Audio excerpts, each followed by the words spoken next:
Once upon a time, in a vibrant village surrounded by rolling hills and vast savannas, lived a humble farmer named Kofi. Kofi was known far and wide for his kindness, generosity, and tireless work in his small fields. Though his crops were modest and his home simple, he shared everything he had with his neighbors and those in need.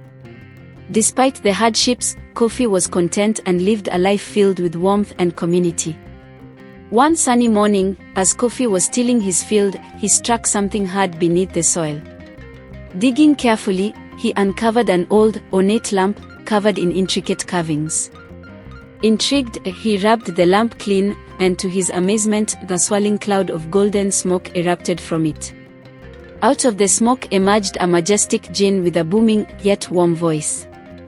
"Greetings, Kofi," said the genie, his eyes twinkling with ancient wisdom. "I am the genie of the lamp.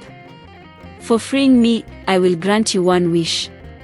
Speak your desire, and it shall be fulfilled." Kofi was astonished and thought about his humble life. He considered his daily struggles and the dreams he had for a better future for himself and his village. After some reflection, he spoke, "I wish for wealth beyond measure, gold, silver, and jewels, enough to make my family and my village prosperous." The genie's eyes glowed brightly as he waved his hand. In an instant, Kofi's small, modest home transformed into a grand palace adorned with golden pillars and sparkling jewels. His humble fields expanded into vast, fertile lands overflowing with crops. Kofi was now a wealthy man, and news of his newfound fortune spread quickly through the village and beyond. At first, Kofi reveled in his wealth. He used his riches to build schools, hospitals, and large farms for the village. People came from distant lands to marvel at his opulence and to seek his aid. Kofi's generosity seemed boundless, and he was celebrated as a great benefactor. The village flourished, and Kofi felt a deep sense of satisfaction seeing the happiness and prosperity his wealth had brought. However, as time went on, Kofi began to notice a shift in the atmosphere around him. The more wealth he accumulated, the more the nature of his interactions changed. Friends who once visited him regularly now came less frequently, and when they did, their conversations seemed tinged with envy. Strangers sought him out not for his kindness but for the fortune he possessed. The admiration he once enjoyed was now mixed with a subtle, uncomfortable sense of exploitation. One evening, as Kofi walked through the grand halls of his palace, he overheard a conversation between two men in hushed tones. They were plotting to take his wealth by any means necessary. Their words were like a dagger to his heart. Kofi felt a deep sense of betrayal and fear. He realized that his wealth, which he had wished for with such hope, had brought with it a host of problems he had never anticipated. He retreated to his fields, now vast and impersonal, feeling overwhelmed by the weight of his decision.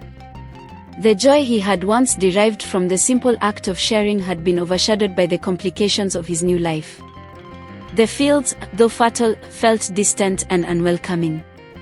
Kofi missed the camaraderie and genuine affection of the past, and he longed for the days when his wealth was measured not in gold but in the love and respect of those around him. Desperate to restore some semblance of his old life, Kofi sought out the lamp once more. He rubbed it with trembling hands, and the genie appeared, his expression grave. "Why have you called upon me again, Kofi?" the genie asked, his voice echoing with the weight of Kofi's regret. "I have realized my mistake," Kofi said earnestly. "The wealth I wished for has brought me more sorrow than joy. I want to return to my previous life, simple and humble, with the love and respect of those around me." The genie listened attentively, his eyes reflecting Kofi's heartfelt regret. "Very well," the genie said.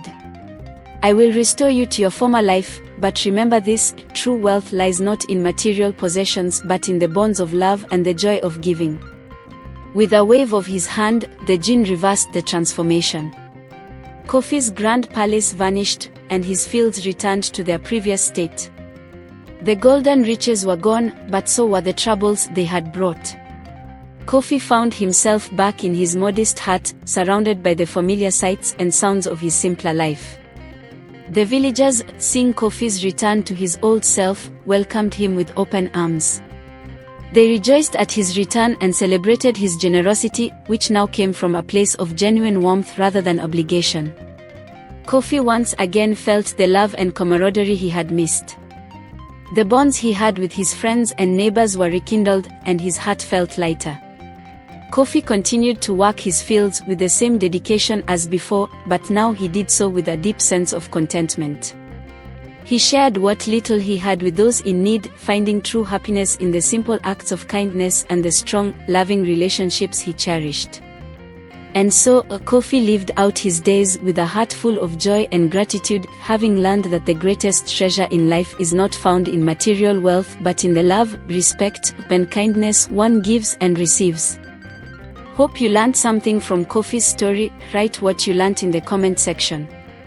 Please like, subscribe and click the post notification bell so you will be the first to get notified when we post a new video. See you next time. Bye for now.